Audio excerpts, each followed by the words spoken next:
आज काशी के बनारस के यशस्वी रचनाकार भारतेंदु बाबू हरिश्चंद्र की जन्म तिथि है। इस अवसर पर हम सभी पुलिया प्रसंग के साथी हम उन्हें याद कर रहे हैं और बनारस को लेकर के, यहाँ की हिंदी भाषा को लेकर के, यहाँ की जातीय चेतना को लेकर के भारतेंदु हरिश्चंद्र ने जो काम किया, जो योगदान किया, उस पर हर बनारसी को गर्व है। बार बार उनके जो उद्धान किताबें हम लोग उद्धृत करते हैं और वो बार बार इस बात को कहते हैं कि जैसे कहते हैं, प्रचलित करो जहान में निज भाषा कर यत्न, प्रचलित करो जहान में निज भाषा कर यत्न, राजकाज दरबार में फैलावो यह रत्न। तो राजकाज दरबार में फैलावो यह रत्न भारतेंदु हरिश्चंद्र ने हिंदी भाषा को लेकर के, और काशी के वो रईस थे, 19वीं सदी का जो नवजागरण है वो भारतेंदु हरिश्चंद्र के बगैर आप समझ नहीं सकते। तो बनारस के विकास में, उस समय के ऑनरेरी मजिस्ट्रेट थे वो, और बनारस में 19वीं सदी में 1850 में जो पैदा हुए थे, उसके बाद उनकी जो रईसी के बहुत सारे किस्से प्रचलित हैं, आप सब जानते हैं। उन किस्सों में भी एक तरह का हिंदी भाषा और हिंदी जातीय समाज की सेवा की चेतना मौजूद दिखाई देती है। एक बार की बात है कि वह एक घटना है, संस्मरण उनके कि 100 की नोट को जला रहे थे, और 100 की नोट पहले जो तार होता था जो जल रहा था, तो किसी ने पूछा कि भाई आप 100 की नोट क्यों जला रहे हैं? तो उनका मैं जानना चाहता हूँ इसमें कितनी दुर्गंध है। ये भारतेंदु हरिश्चंद्र उनके परिवार के लोग अभी भी यहाँ बनारस में हैं। तो ये इस तरह का जो अमीरी थी बनारस की, और बनारस की जो रईसी थी, उसके भीतर से हो करके वे हिंदी भाषा और हिंदी जाति की जो सेवा करते हैं वो हमारे लिए बहुत ही मूल्यवान है। अब उनके भारतेंदु के पूरे जो जीवन को, उनकी रचना प्रक्रिया को, उनके रचना संसार से जब आप गुजरते हैं तो बार बार एक बात दिखाई देती है, उनकी स्वप्नदर्शिता। यानी एक कह सकते हैं कि सजग स्वप्नदर्शी रचनाकार थे भारतेंदु हरिश्चंद्र। स्वप्नदर्शी रचनाकार तो होता ही है, सजग स्वप्नदर्शी का मतलब कि हिंदी जाति, हिंदी भाषा को लेकर के जो उनका समर्पण था, जो उनकी प्रतिबद्धताएं थी, वह अविस्मरणीय है और उनको इस अवसर पर हमें जरूर याद करना चाहिए।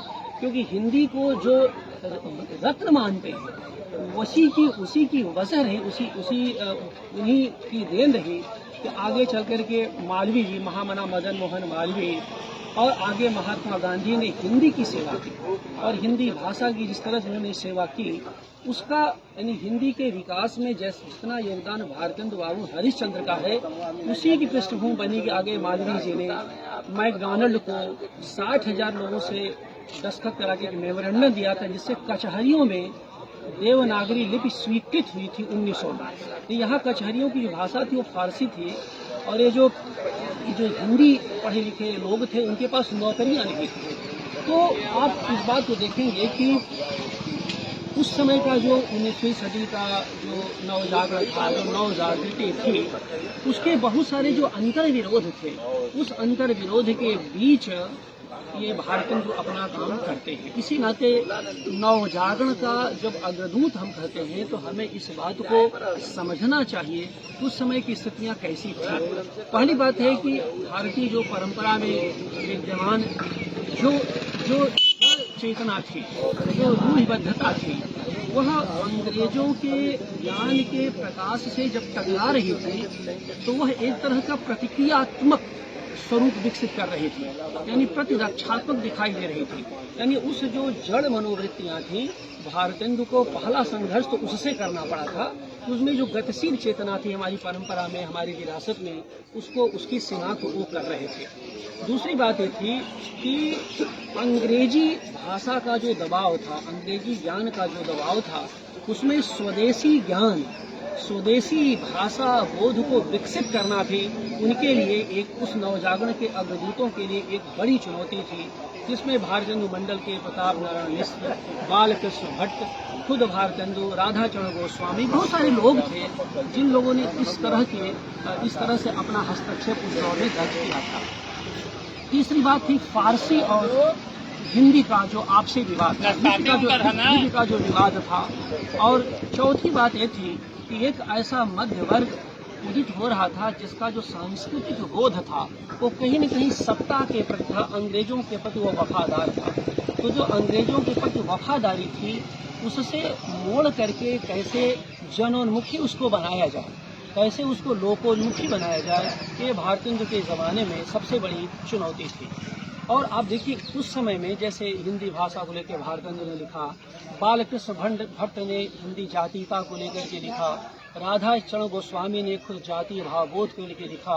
तो इस समय की जो चुनौतियां थी, सबसे बड़ी चुनौती यह थी कि आपको नव जागृति के लिए, सामाजिक परिवर्तन के लिए एक शास्त्र, एक भाषा, एक धर्म, ये आप देखिए इसमें बहुत सारी चीजें हम असहमत हो सकते हैं, लेकिन इन लोगों ने एक भाषा की बातें की और चेतना थे एक धर्म हो, क्योंकि अंग्रेजों के पास उनका उदाहरण था कि एक धर्म था जिसकी वजह से इस तरह का वो विकास कर पाए। तो एक जाति, एक धर्म, एक भाषा और एक शास्त्र। अच्छा, हमारी जो भारतीय संस्कृति थी बहुशास्त्रवाद की शिकार थी, क्योंकि यहाँ कोई भी अपना स्थायी ग्रंथ नहीं था।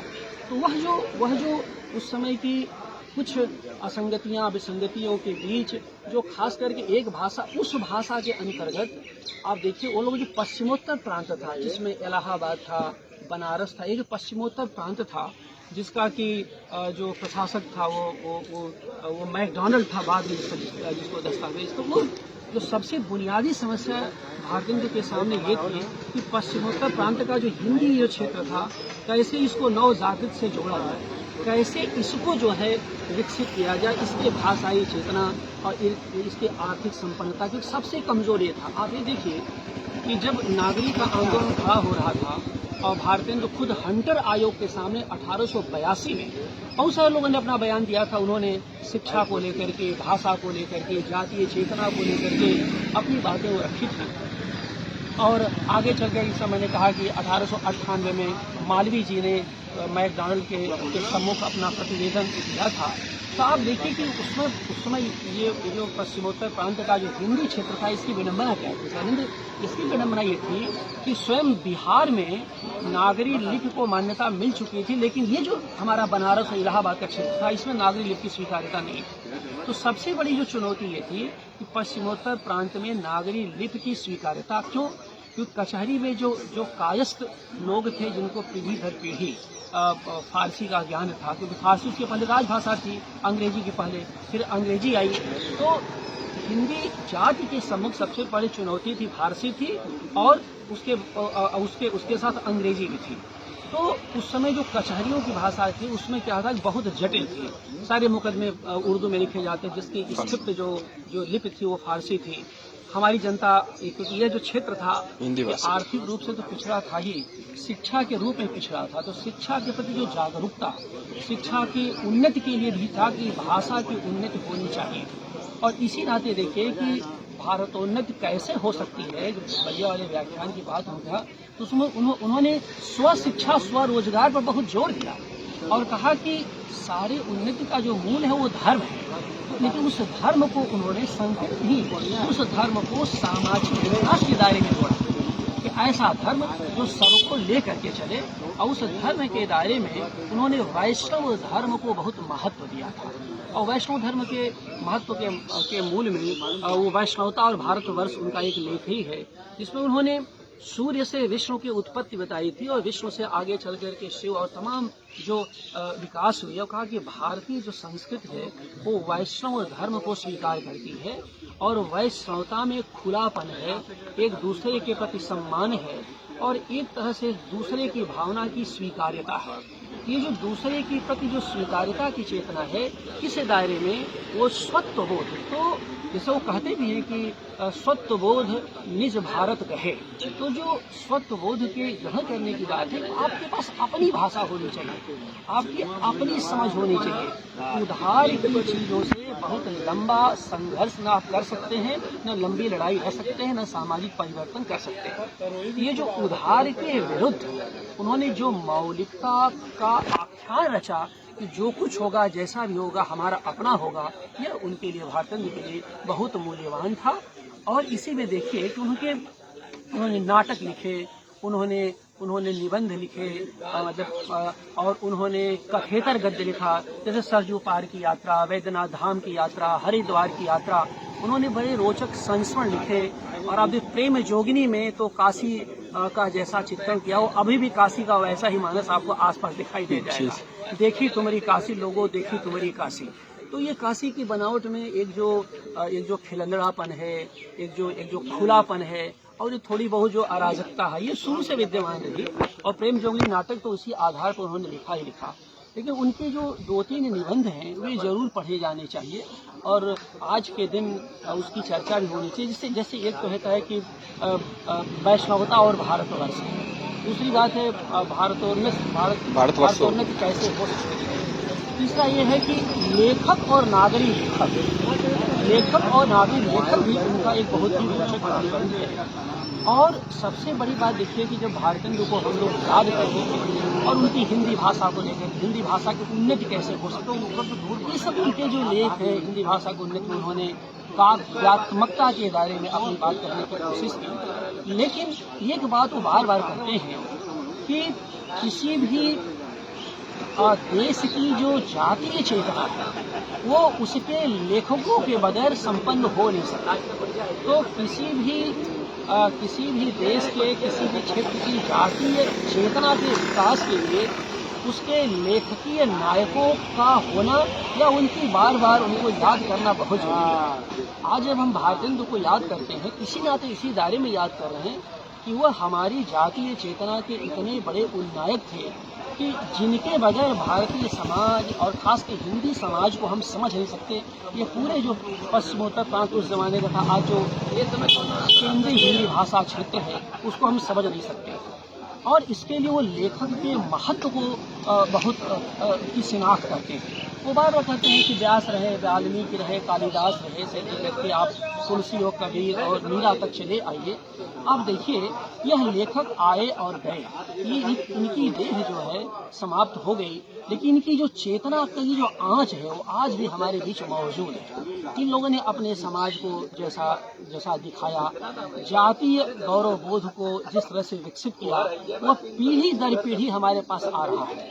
पहले मौखिक परंपरा में आया, अब लिखित परंपरा आया, जिसे आप कहते हैं स्क्रिप्ट के रूप में, प्रकाशन के रूप में। तो उसको बार बार कहते हैं कि जो नागरी लिपि में जो हिंदी लिखी जाएगी, उसका प्रकाशन उसकी हार्ड कॉपी में भी होना बहुत जरूरी है। और बगैर उसके हम अपने उस सांस्कृतिक दस्तावेज को सुरक्षित कर नहीं सकते। तो ये न केवल आप बात कहिए, न केवल आप संप्रेषित कहिए, न केवल बोलिए, बल्कि कहते हैं कि लिखित रूप में वे दस्तावेज हमारे पास मौजूद होने चाहिए, जिससे कि आने वाली पीढ़ी हमारी उस पूरी सांस्कृतिक और साहित्यिक मनोभाव को समझ सके। तो आप समझिए कि जब हम लोग भारतेंदु की चर्चा करते हैं तो मामला एक तरह का जातीय बोध के दायरे में अपने निजता बोध को समझने की बात है। और बगैर निजत्व की धारणा के, बगैर निजत्व के भाव बोध को विकसित किए समझे आप कोई भी सकारात्मक, सर्जनात्मक और अग्रगामी मूल्यों से जुड़ा हुआ कार्य कर नहीं सकते। तो कहते हैं कि यह जो स्वप्नदर्शिता है, इसके लिए एक हमारे पास टेक्स्ट भी चाहिए, क्राफ्ट भी चाहिए, जिसको पढ़ करके अपने अनुभवों के आलोक में उसको तोल करके, अपने विवेक से उसको नाप तोल करके आप एक स्वप्नदर्शी समाज का स्वप्न देखेंगे, आपकी हमारा समाज कैसा होना चाहिए। तो जो भारतेंदु हरिश्चंद्र हैं, ये हमारे बीच ऐसे ही हमारे उन्नायक थे, जिनको हम लोग अपने नव जागरण के 19वीं सदी के नव जागरण का मसीहा कहते हैं। लेकिन जो सबसे बुनियादी चीज है कि उनकी पूरी जातीय चेतना में लोकोन्मुखता, उनकी जातीय चेतना और भाषाई बोध की केंद्रीयता है। आज के दिन ऐसे महापुरुष को हम लोग प्रणाम करते हैं और हम पुलिया पटेल के सभी साथी इस बात से गौरवान्वित हैं कि भारतेंदु जयंती की पूर्व संध्या पर हमने ये आयोजन किया। आज भारतेंदु को हमने याद। बहुत बहुत धन्यवाद। धन्यवाद सर, आपने हमारे समक्ष के विभिन्न